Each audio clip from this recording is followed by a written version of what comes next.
Hi, everybody. Welcome to another edition of Two Up Front here at the Attention Era Media Studios. We are presented by Three Lions Pub. We welcome you inside the studios. I am Baxter Colburn. And I'm Simon Provan. A very good day to you, Simon Provan. How are you doing today? I'm doing awesome, Baxter. I am an uncle again, so You're an uncle. Congratulations. Thank well you. Done. I feel like we should toast or throw something, or I don't know. It's an exciting time. Very exciting. So congratulations to my sister Joy. And What's her soon-to-be husband, Troy. Declan. Declan. Yeah. Very interesting. Yeah. So it's a very healthy kid. Good. Got to visit him yesterday morning for a little while. Fantastic. And absolutely loved it. So, yeah, I'm doing fantastic. Well, congratulations. Thank you. Uncle Simon. Thank you, Baxter. Appreciate it. I feel like everyone's got an Uncle Simon. I don't. But maybe you can be my pseudo-Uncle Simon, maybe. Be like, Sounds good. Uncle Simon. Well, we've got a great show in store for you folks today. We're going to be joined in our second segment live in the studio by Milwaukee Torrent head coach and owner Andy Davi. He's got some exciting news about the expansion of the club. He'll give us a little bit of an insight into the Torrent season this upcoming year as well, too. So that'll be coming up in about 8 or so minutes. And then, of course, we're going to be joined by FC Kansas City forward Shea Groom as well, too. We pre-recorded the interview a couple of days ago. Phenomenal interview. Probably one of the best I think we've ever had on Two Up Front. So good to hear from her as well, too. And all of her thoughts about the upcoming NWSL season. Yeah, absolutely. Leading goal scorer last year for FC Kansas City. Talked about her time at A&M. Very interesting interview. It's actually gone quasi-viral already. It has. So if you haven't checked it out, make sure you stay tuned to listen in. Absolutely. And, of course, if you ever missed our show live here on Brew Sports, you can also get it on our Facebook page, Two Up Front. You can go to our website, twoupfrontsoccer.com, and, of course, here on Brew Sports and brewsportsnet.com as well. Yeah, check us out on Facebook, Two Up Front, and of course we're on Twitter as well, at Two Up Front Soccer. I am at Baxter Colburn. No, I'm at Simon Provan. Are you? No wonder I keep getting all these acting tweets being Simon Provan. I was always wondering. I switched it around today. Usually I say whatever. Anyways. You know who we are by now. If you don't know who we are, well, that's on you. No, I'm just kidding. We love all of you. All right, Simon, time for the kick around, time to dive right into the world of soccer. Not a lot of MLS stuff to talk about. The only really small thing about MLS I want to talk about just really fast is all the injuries. People seem to be injured left and right here. Sebastian Lletget is hurt now for a while. 6 months. That's insane. Like, that's a huge blow to the Galaxy now. Big blow to the Galaxy. It was not a big blow to the U.S. in regards to that Honduras game, but definitely could have used them in Panama. Mm-hmm. Joseph Martinez, big one for that was a big one. Atlanta United. He's out 4 to 6 weeks after getting injured on international duty with Venezuela. Those are the big ones. I mean, aside from that, there was 4 players that left U.S. national team camp with injuries, which is a little concerning and makes you kind of question the level of play that Honduras was kind of throwing at the United States. Obviously, it didn't help them because they still lost 6-0, but very interesting to see all of these injuries kind of piling up early on in the season. Well, and that's another big one for Houston Dynamo. Kyoto getting injured for Honduras against the U.S. He's been very important to the Houston Dynamo. So I do think the Dynamo, they have other players that can step in. Machado is one of them. Yes. Put him up front instead of playing in the midfield. So I think Houston could be okay. But for the energy that he has brought to Houston, Dynamo are going to have to really shuffle things around. And the Dynamo is certainly one of those surprise teams in Major League Soccer thus far this season, and we'll have to see now the first real test. Everybody looks great on paper once you start the season, but once those injuries, that's really where you start testing just how good is Atlanta United going to be now without one of their star players here in Martinez. How good will the Dynamo be? How good will the Galaxy be now too? Lletget was one of the shining stars for a young budding Galaxy team. So definitely 3 teams to keep a close eye on. Well, and one thing we did see, not injury-wise, but we do see how much the Timbers actually do depend on Darling Tignably not being there in the midfield against that Columbus Crew team, who they ended up losing to, of course. A little surprised by that, 3-2. I thought Timbers looked pretty decent almost that whole game. Crew surprised a lot of people and ended up getting that win against Portland. Yes, indeed. Well, from an international perspective, there was a lot of World Cup qualifiers taking place over the last couple of days. Of course, the United States. We'll talk about them a little bit more in depth after we're a little bit later on in the show. But there's some other games that you were talking about in CONCACAF, off the air at least. You're talking about some, whether they were good calls or bad calls or just general things that apply to the United States as a whole moving forward. No, they were bad calls, Baxter. There's really no way else to look at it. Every World Cup qualifying cycle, we see teams get what I've always referred to as CONCACAF'd. Yes. We saw two teams get CONCACAF'd last night. It's 0-0 Trinidad taking on Mexico.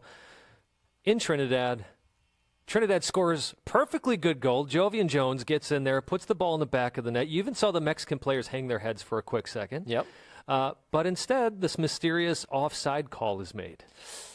The elusive, mysterious, invisible offsides call. Go back and look at the film. You'll see that Jones was perfectly onside. Goal should have stood, and you wonder what that would have done to Mexico had they been going possibly into halftime 1-0. But then we also, I think this is the most bizarre thing that we saw, Costa Rica taking on, was it Honduras? Yes, Honduras. Yes. They ended up drawing 1-1. Right before halftime, Costa Rica gets a call. They have an opportunity in their attacking half of the field. They go to take the restart, and the ref blows the whistle for halftime. That was always one of my biggest pet peeves, and I know that this isn't real life, but when I play FIFA, Simon, my biggest pet peeve is like the referee is blowing whistles before halftime on a counterattack or on corner kicks. I'm like, that doesn't make any sense. Now to see it in real life, I was really confused when I saw this take place. And I can't say only in CONCACAF, but it certainly feels like that at times. So only in Baxter's FIFA games and only in CONCACAF. Come on, FIFA. Do we see, and again, a game that ends up drawing 1-1. In a way, it helped the U.S. because the U.S. is now sitting, and we'll get into this later, but the U.S. is sitting in that playoff spot now, which is important with, with their goal differential over Honduras now being +1 to Honduras -2, something like that. So they ended up working away in favor of the U.S. But one thing I'll say, and I know we got to move on here, is Mexico's punched their ticket as far as I'm concerned to Russia. There's no doubt about it. Undefeated, almost maximum points. They're there. I almost want to phrase this as a possible question. How bad would it be for soccer if Mexico didn't qualify for a World Cup? I know they're obviously going to right now, but like hypothetically, if Mexico had just had a terrible qualifying, would the World Cup be less special because Mexico isn't there? The thing about Mexico, they always tend to move on into the second round. That's true. And they tend to lose in the second round. Consistently. I don't know if there would be less glimmer for the World Cup per se, but definitely I would say for CONCACAF. Listen, we almost saw that the last time around. If the U.S. if Graham Susie hadn't scored that 90-second stoppage time goal. Sanzusi, they were calling him. That's right. Mexico's in the World Cup because of that. Well, they still had to go on to that playoff, but because of that, Mexico made it. And they did talk about, for Mexico as a country, billions of dollars would have been lost in their economy had Mexico not made the World Cup. I just can't even imagine. Like, you really realize just how important going to a World Cup actually is. And when you really break it down, I mean, in the United States, like, yes, if the United States doesn't go, the true soccer fans get upset. But, like, the economies you mentioned of, like, a Costa Rica or a Mexico, or, like, they literally run on soccer, just takes a massive hit, and that's why you see these guys playing with their heart on their sleeve, because they're like, we literally have nothing else, like we have to win. And to see something like that, I think, is very commendable. So good luck. Absolutely. Good luck to Mexico the rest of the way, honestly. Just real quick, Baxter, talking about competitions, I'm officially ahead of you in the predictions. Did you finally take me over this week? Yes, one game. There it is. 3-3, and you were 1-5. Well, let's be honest, though. I mean, did Canada win? They drew. No, they drew. I was Scotland about to say they drew. Look at that. The native land. 1-1 draw. The Canadians were probably apologizing the whole time, like, sorry, guys. Sorry about that.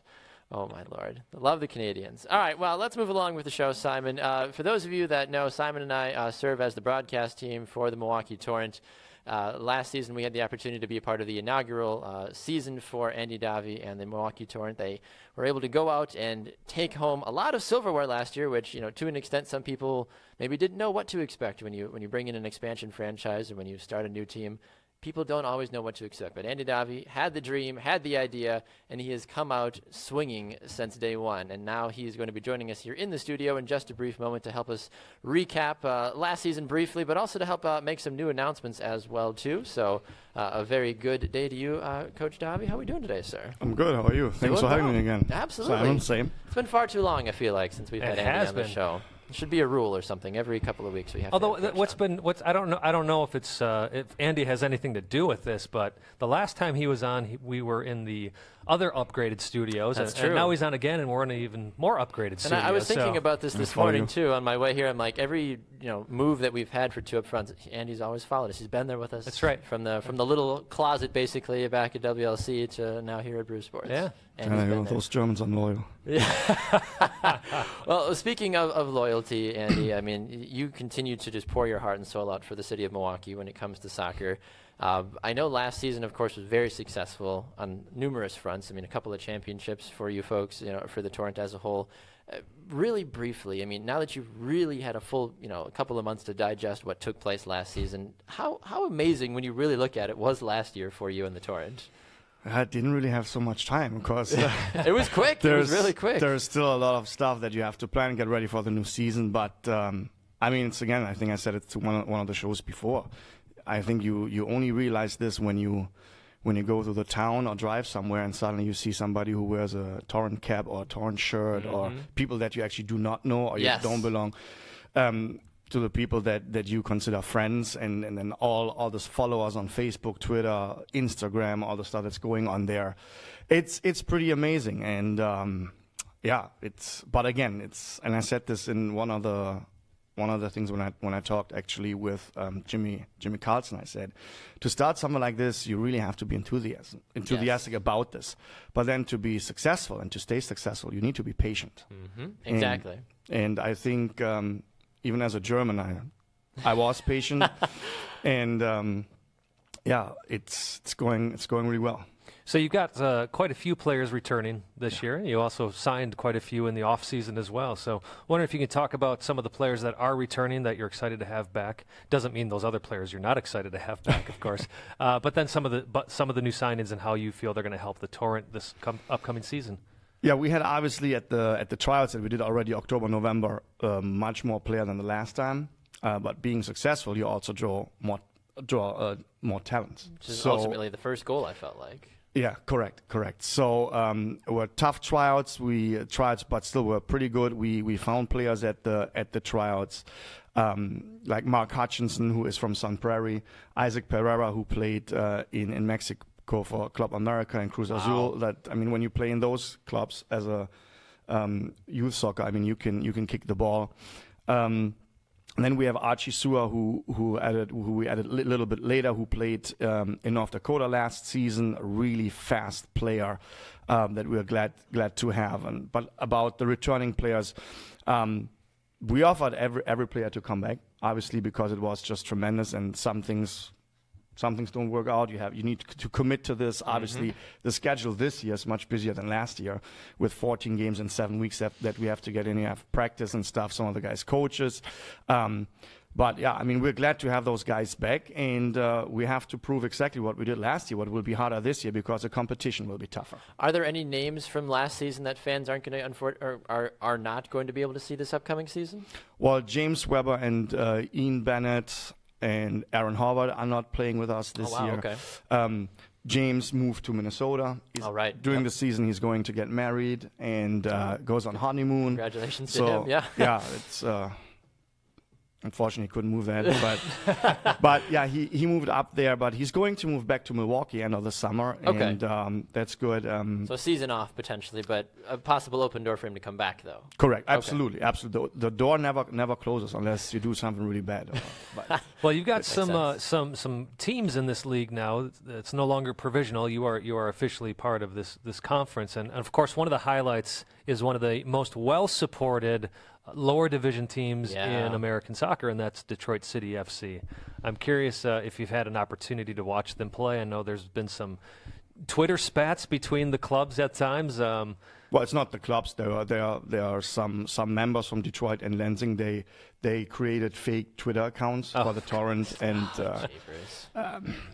so it's just stuff that we move on. We stay positive. We don't react to this. I mean, you have a block button. That you can use, and but are you excited at all to be, when you go there, you're potentially playing in front of 5,000 people at Detroit? Yeah, of course. I mean, this is great. That's what you want. That's what you want when you play soccer. You want to play in front of thousands of people. I mean, that's what we live for. That's why we love the game.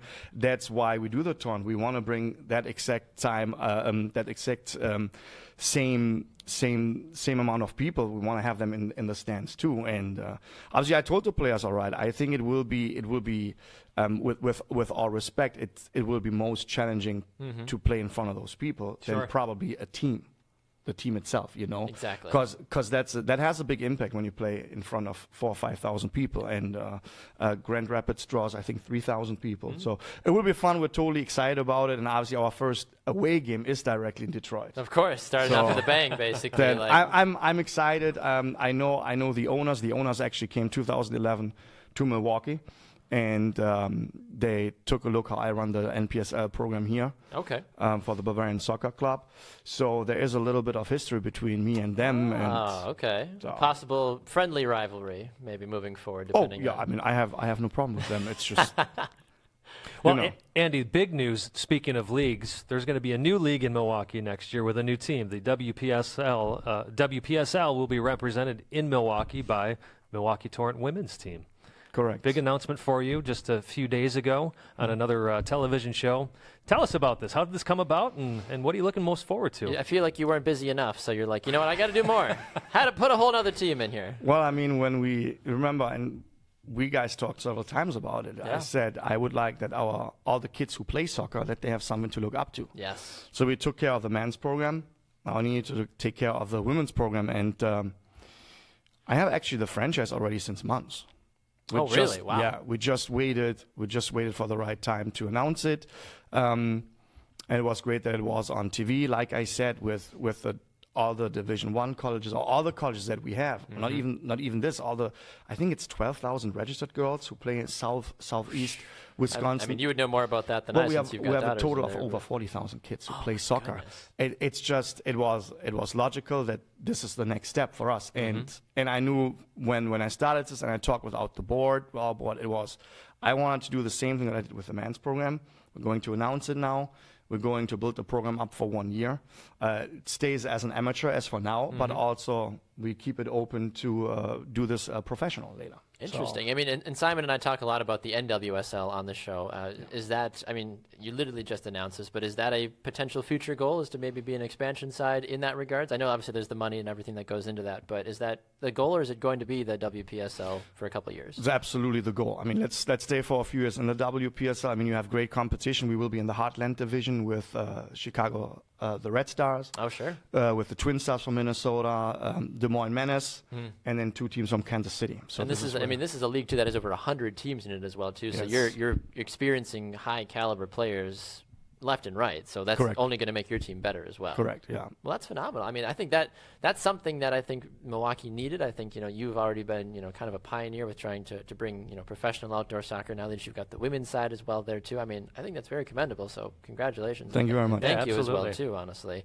Anything else, Simon? I mean, there's some great stuff obviously coming up. I mean, you've got your Brenner Brewing an event right at the end of the month in April. Correct. That's going to be a big thing. Season tickets, are they still available as well? Season tickets are still available. It is the last week. We actually have this Sunday a welcome party in Tosa at Les Lucky Town, where some of the players will be there.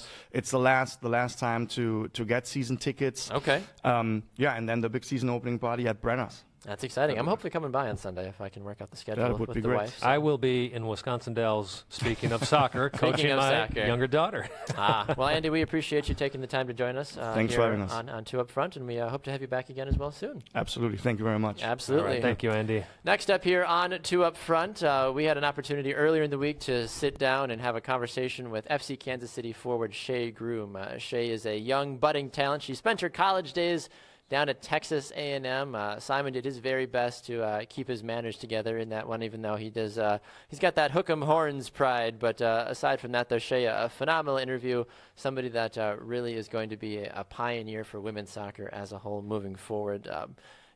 Really, when you break it down, Shea is one of those players that you want to cheer for. You want her to be successful, and you'll be able to kind of pick that up from the interview as a whole too. I mean, as you really kind of start to take it all in for what she's capable of doing. When you really break it down, she was the leading goal scorer, as we mentioned last season as well too, for FC Kansas City. So a phenomenal talent, someone that is really going to be a focal point for FC Kansas City going this season. But how will she fit in though? Will she fit in with Sydney Leroux? Will she fit in with Amy Rodriguez now that she's had a season off without having to deal with them? So there's a lot of question marks in that regards that still have yet to be answered. But ultimately, at the end of the day, Shea certainly is going to be a player that is going to bring a lot to FC Kansas City in this upcoming season. Simon, I mean, when you really look at it and you talk about what she is capable of doing, I mean, how do you view a player like Shea Groom moving forward? Yeah, I think I think you said it perfectly, Baxter. There's a bit of a wild card in that with Sydney Leroux coming back, and we do ask Shea about this, but with Sydney Leroux coming back, playing all over the place, you can plug Sydney in anywhere, so you wonder if that'll affect Shea at all. Of course, Amy Rodriguez playing up top. That's actually what I'm most interested to see. If you have Amy Rodriguez and Shea Groom playing together, you're talking about everybody. Welcome to a special edition of Two Up Front as we do a great interview here for FC Kansas City, which of course Shea did lead the team in scoring. But you look at other leading scorers on teams. Shea did have 8 goals. She didn't have a great amount of support. Now, Kansas City, I think, still surprised people last season that even though they finished just outside of the playoffs, I think they finished higher than a lot of people thought they would. Again, when you're missing key players like Amy Rodriguez and Sydney Leroux, and Shea Groom is probably one of the main reasons why you saw that happen. So we'll continue to see the developments with FC Kansas City. All NWSL teams now have started their preseasons. One of the teams that we do talk about in the interview with Shea, of course, is the Boston Breakers. Boston has been outstanding in this preseason. Now, granted, most of these teams are playing against are playing against college teams. So because of that, looking at these preseason results may not be telling us a true picture. But I'll tell you what, Baxter, I would say let's not wait any longer. Let's get to that interview with Shea. I think we've teased the people long enough. And here is our interview that we have pre-recorded with FC Kansas City's Shea Groom. Hi, everybody. Welcome to a special edition of Two Up Front as we do a great interview here for you. As you already know, our show airs here on Wednesdays on Brew Sports from 10 to 11 a.m. Central Time, but occasionally we get the opportunity to do some great pre-recorded interviews for you that we bring live on the air. Today we've got another great interview, Simon. It's been a couple of weeks since we've had an NWSL player on the show, but we get to offer the fans somebody really awesome today, actually. Yeah, you know, it's our show's really been missing that NWSL angle, so I'm so excited to get back to talking to NWSL as well as the player we're about to have on the show. You're absolutely right. Yes, we have the opportunity today to speak with the leading goal scorer from FC Kansas City last season. She wears the number 2. It is Shea Groom, and she joins us on the shopfutsal.com call-in line now. Shea, good day to you. Welcome to Two Up Front. How are you today?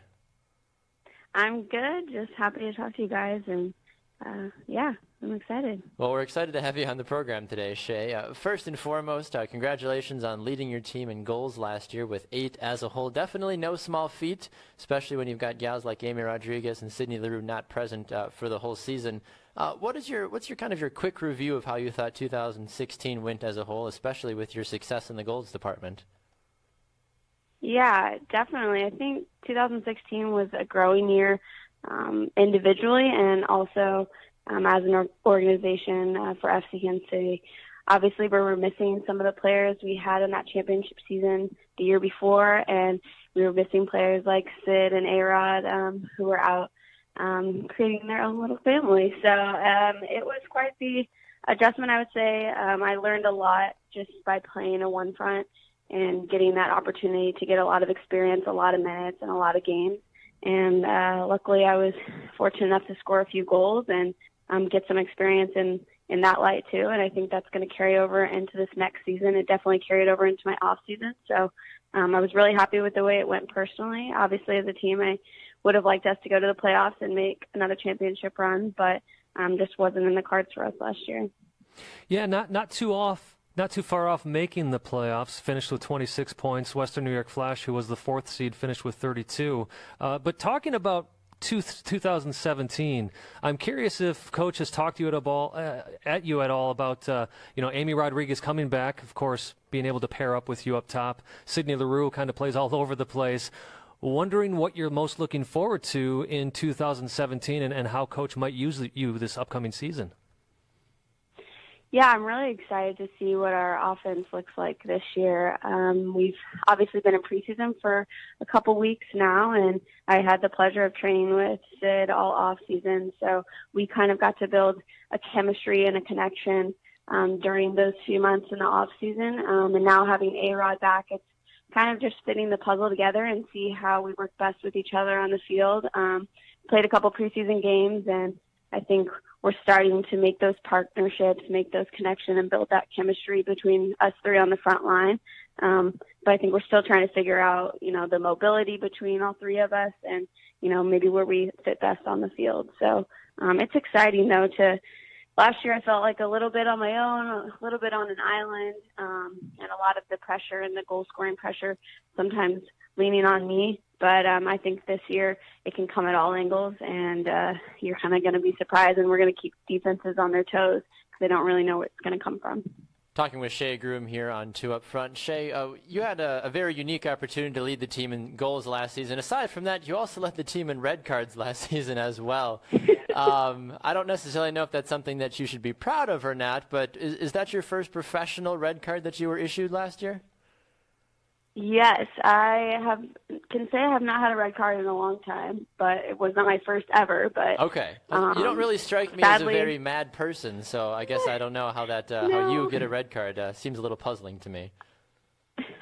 I am small but fierce. I think my passion and my intensity often comes off as maybe something more than it is. But I just think that I'm a very passionate player, and it shows in how aggressive and intense I am on the field. If there's a ball in front of the goal, I'm likely going to go for it. So sadly, it gets me in a lot of probably controversial tackles, but nothing ill will towards any of the players that are involved in those situations. Well, speaking of being tough on the ball, being tough on the field, I do have to ask you, you have had a couple of players, teammates, called up to the U.S. national team for these April friendlies. Of course, forward, the team is stacked at forward, but I do have to ask you, have you had any conversations with Jill Ellis considering how well you did last year and how things could be looking for this year? Yeah, I went into camp back in October, and obviously that was a big dream of mine. So to be able to go to that level and get a taste of it and see what it's like was a great opportunity for me, I think, as a player. Obviously, you get there, and it's way different than you could have ever prepared for, and I don't think that I was quite prepared when I got there. But I've been able to take what Jill has said and come back home in the off season, build some confidence, and train like I know I would have to train at that level. So I think going forward, she's made it clear that she's going to be at the NWSL game. She's going to be picking players from the NWSL pool. So I think if I can do similar to what I did last year and work well with some of the other national team players that are also part of FC Kansas City, then, I have a good shot in the future to be called up and to be considered in the years going forward. Well, we're talking about the future here with the U.S. Women's National Team, but I also have to talk about your past. Now, I have to confess something to you, Shea. I went to the University of Texas, so I hope you don't hold that against me too much. You went to A&M. You were part of a very historic team at A&M, considered probably the best in the school's history, 2014. Wondering if you could take us back to that time and how special that program and team was to you. Yes, A&M is my home. I try to go visit there every off season. It is just truly a special place for me, and definitely that class, those 9 players that were there, from day one to our last day on campus. It was just special to be able to be the first team to get to the Final Four. I mean, A&M has been to the NCAA tournament for 20 plus years now in a row. Just an amazing streak. So to be able to finally be that first team that made the College Cup was such a special experience. Obviously, I wish it could have ended differently, but to be able to set that goal back my junior year and then to follow through and finally see it come to fruition on my senior year, it was just incredible. And that's a special place, special program with G, Phil, and Lori there. Still the coaches, been the coaches for years. So they're like family to me, and I still call them weekly. So A&M will always be a special place for me, and definitely that class of 9 that finished in the College Cup in 2014. One of the things that I feel like when you talk about women's college soccer, folks always talk about UNC as being the powerhouse. Do you feel, as someone that has gone through all the success that you did while you were at Texas A&M, that Texas A&M just doesn't really get the same kind of national exposure as we see the Tar Heels and other big programs like Stanford and others? Yeah, definitely. I mean, I know when I was getting recruited, I had no idea what Texas A&M was. So, it definitely didn't have that kind of reputation, but I think it's being considered in the talk now. And I think that is such a credit to the foundation that the players before me have laid. And for us to be able to get into that College Cup kind of put us on the map. And historically, we have great records. We have winning seasons, and we're always in the NCAA tournament. So I think it's such a strong program, but we're still looking to build that championship status, like a North Carolina who, started off really strong in its early years and was able to continue to build the program, and a lot of the ACC schools. But I think A&M has made its name in the SEC now, being there for 3 or 4 years. And my class being able to make it to the College Cup, I think really has set a tone for what Texas A&M soccer is and what it will be going forward. Well, talking about setting a tone, let's look ahead to your first regular season game. This is April 16th, taking on the Boston Breakers. Both clubs here are going to be searching for an identity early in the season. Boston Breakers making a tremendous amount of changes in the offseason. Of course, your team getting some players back that hadn't been there for the last year. What can we expect to see come April 16th? The funny thing about the NWSL is any team can win on any given day. So, often I think last year Boston was often noted the bottom of the bracket, the team that, you should beat. But they showed up and beat us twice. So I think for a club and as an organization, we're going to be definitely looking to get a first win. I don't know if you guys know this, but FC Kansas City has not won their first game in the history of the NWSL. So we're did still not know that. No. Wow. The W on the first game. So it's kind of like the joke. We don't want to call it a joke because we'd really like to have a win. But, we've found a way to have 2 championship seasons without a win on the first day. So I think for us, it will definitely be looking to, just play our game, put things together, and get a W for the first time. But I think also, Boston has always given us a great game, and looking at their roster and the players that they've gotten in the draft and players that they've traded for, I think they'll be a really great side. And so I'm looking forward to that. Well, you had 15 career game-winning goals while at A&M. You've had scored a tremendous amount of goals for FC Kansas City. So I personally want to, Shea, wish you the best of luck on getting another game-winning goal and perhaps that W on day one of the season. It's definitely going to be an intriguing game, to say the least. I mean, you and I have talked about it a lot, about what Boston has done in the offseason and just what the entire NWSL has done as a whole, too. Shea, really fast before we let you go, we've tried to ask everybody that we've had on the show from an NWSL perspective about their thoughts on the new TV deal with the A&E networks. How have you viewed the deal, and how do you feel like it will benefit the league as well going forward? Yeah, I think it's definitely a great starting point. Obviously, we've worked really hard to get exposure and just get our games out there, because I think that's what's missing, is people understanding that there are ways to watch our games and there are ways to watch women's soccer, and it's good soccer. So I think it'll be really important for us to have this TV deal, have announcers that are consistent and, just better quality. So, and I think, just being on that network is going to be really important for the demographic, and the people that want to be watching our games will have access to it. So I'm really excited about it, and I think our fans are too. So it's a good step in the right direction. Hopefully we can get all the games on there at some point, but I'm really excited, and I think just everybody in the NWSL is also really excited. All right, well, Shea, we appreciate you taking the time to join us on 2 Up Front today. We wish you the very best of luck on the upcoming season, and we look forward to hopefully having you back on the program as well here in the next couple of months if it works out. Awesome. Thanks, guys. All right, we'll talk to you soon. There goes Shea Groom on the shopfutsal.com call-in line. Thanks so much for joining us for this special interview. Remember, you can catch the full edition of 2 Up Front this coming Wednesday on the Brew Sports Network. Just go to Brew Sports on Facebook and like that page, and you can check us out on Wednesday at 10 a.m. Central Time, live right here on Brew Sports. For Simon Provan, I'm Baxter Colburn. We'll see you guys back here on Wednesday. Enjoy the rest of your week, everyone. And welcome back inside the studio here on 2 Up Front. You changed so quickly. I It was did. like instantaneous. Just boom, bam. Like I went from a plaid shirt to back to my jacket. It's amazing what you can do with TV camera impressive. magic. It's impressive, Baxter. Don't tell anybody. I'm very quick, okay? I had D3 speed back in the day, Simon. People were like, whoa, he's so fast.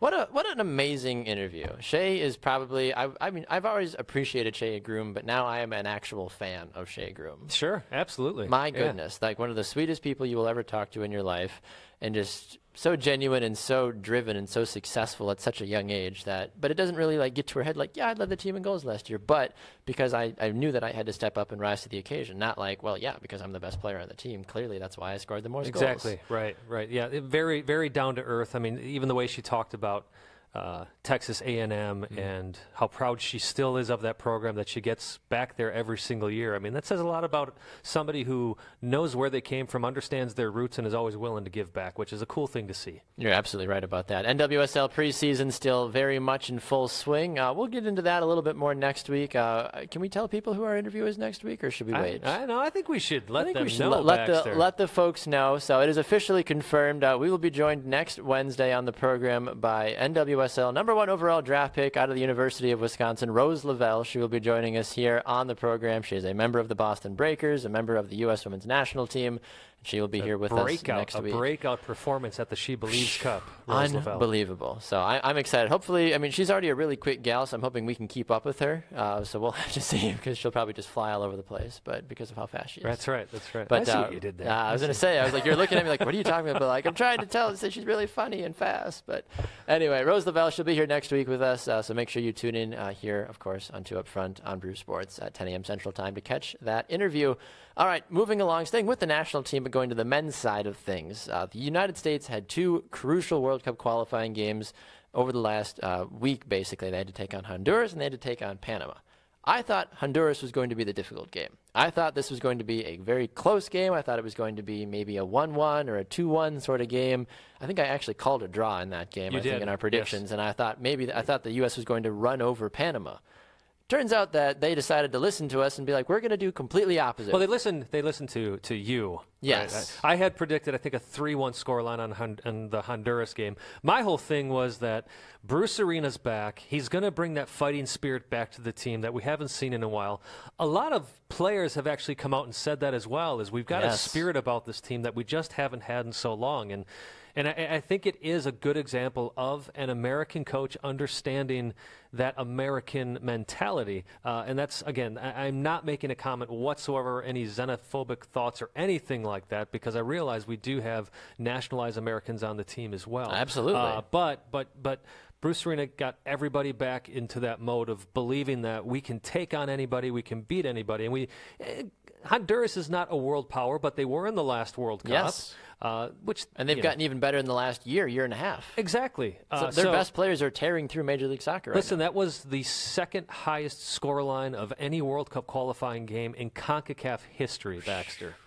So it goes to show, and this is the Hex, right? So, or not World Cup qualifying history, but in the Hex history, which I think goes back to 1998. So we're talking about a 20-year history here.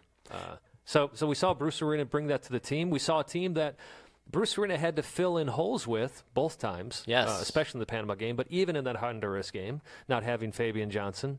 So, having to do some patchwork, and the team still comes out, puts in a solid performance. Defensively, still some holes that we saw, but going forward, you can't ask for a better performance than that. How do you put into words the 4 goals in 2 games from Clint Dempsey? This is a guy that I thought was going to be maybe a shell of himself. I know he's recovered from the heart issues that he was having. You have something like that that's so vital to you as a human being. It's hard to say, okay, I'm going to go out and now be successful on a club and at national team level. And he showed that. He's like, look, I'm going to put the ball in the back of the net. I'm going to prove that I am still arguably the greatest player ever to play for the men's national team. I feel like this performance solidifies any sort of doubters that were out there about Clint Dempsey's form, his physical fitness, if he still cares about playing soccer. You score 4 goals in 2 massive games. You're obviously doing something right. Baxter, he is 1 goal behind tying Landon Donovan's record for the U.S. national team. But on top of that, you asked me how do I put it into words? It's one word. It's unbelievable in the truest sense of the word. For a guy who had issues with his heart just 6 months ago, not having played in many games, to come out, get a hat trick in the first game, and then get a very crucial goal in Panama, that's simply it. It's unbelievable. But he played with a passion. He played with an intelligence. He knew where to be on the field.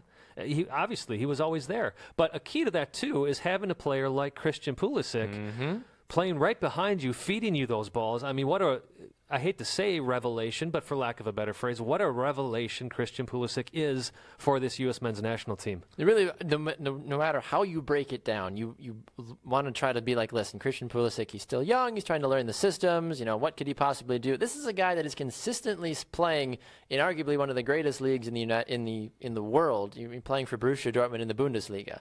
Now he is here at the highest level that you can play for international soccer, and he's excelling. He's not floundering. This isn't some 18-year-old kid that's like, I like soccer. He is out there playing like a man among boys, and he is a vital part. And the veterans on the team are saying, we need him to be successful. And it's not just the U.S. men's national team players that have noticed this. Everybody in CONCACAF have recognized it. Panama definitely recognized it.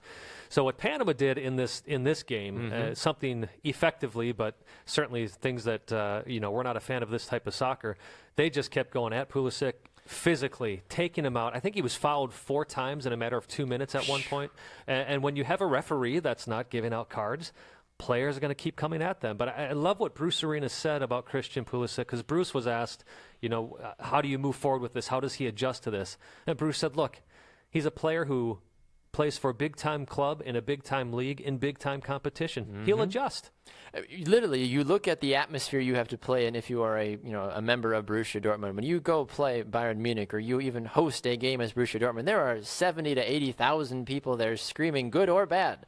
That's hard to play in. I don't care if they're all on your side. Like, if I've got 80,000 people, if they were here in the studio cheering me on, I'd be like, stop, I'm trying to focus. Like, you have to be so laser focused and so talented to put all of that aside, and even being targeted like he was as well, too. And I don't want to cause conspiracies, but the fact that the referees were from the Mexican side of things, and we know that Mexico has always had it out for the United States, not to play conspiracy theories, but at the same time, like, maybe that is why some calls were not going the United States way, or it does make they you were wonder. being more lenient with the tackles. The fair tackles on Pulisic. Like, that shouldn't happen. You need to protect the players. You need to protect the players. Soccer needs to be soccer. It shouldn't become a hack fest. And if it's becoming a hack fest, then do what you're supposed to do as a referee and start pulling the cards out. And ultimately, do you think the physicality is why this game ended in a 1-1 draw? Well, I think it's part of it. The other part of it, too, Baxter, is this was like a step back in time. The condition of that field was horrendous. It looked really bad. Right. It was like watching a CONCACAF qualifier from 20 years ago. You're sitting on a field that's surrounded by a huge track again, so the fans are far away. And on top of that, though, is you look at the U.S.'s back line. They had Omar Gonzalez, Jorge Villafana, Tim Ream replacing Jonathan Brooks, Graham Suzy in for Jeff Cameron. Cameron played well in that Honduras game for the 60 minutes he was in. Ended up not playing against Panama. So part of this was, Baxter, this was the first time these 4 players have ever played together. The goal that Panama did end up scoring, there were a lot of little mistakes that happened in that long throw-in sequence that allowed Panama to get back into this one. It was interesting, some of the subs, seeing Bedoya come in for Nagbe. We did see the introduction of, I don't have it in front of me here, the substitute for Clint Dempsey, Areola? Oh, Areola, yes. Thank you, thank you. So we saw him get his first cap as in World Cup qualifying.